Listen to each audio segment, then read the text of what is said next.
আমরা কি নিয়ে পড়ে আছি বলবো? ওই যে জোরে আমিন বলবেন না আস্তে। হ্যাঁ, ওই যে আপনি পায়ে পা লাগাচ্ছেন কিভাবে, গোড়ালি গোড়ালি মিলাবেন না কেনি আঙ্গুল মিলাবেন?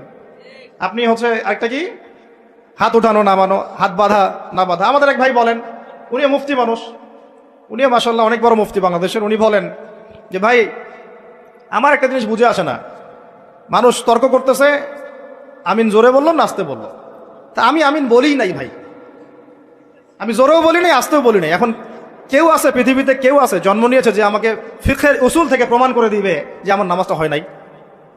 উস্তাদ বলেন আপনারা, ফিকহের উসুল থেকে কেউ প্রমাণ করে দিতে পারবে যে আমার নামাজটা হয় না? আমি কিন্তু আমিন বলিই নাই। আপনারা তর্ক করতেছেন কি নিয়ে, জোরে না আস্তে নিয়ে?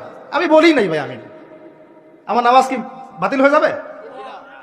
চিন্তা করছেন যে বিশ্ব কোন জায়গায়, রাষ্ট্র কোন জায়গায়, সমাজ কোন জায়গায়, ফিতনা কত গভীরে, আর আমরা কি নিয়ে পড়ে আছি? মানুষকে এগুলোতে ব্যস্ত রাখার জন্য কিছু মানুষ ইচ্ছাকৃতভাবে পিছনে লাগিয়ে দেওয়া আছে মুসলমানদের মাঝে বিভক্তি লাগানোর জন্য। এটা একটা সূক্ষ্ম এজেন্ডা।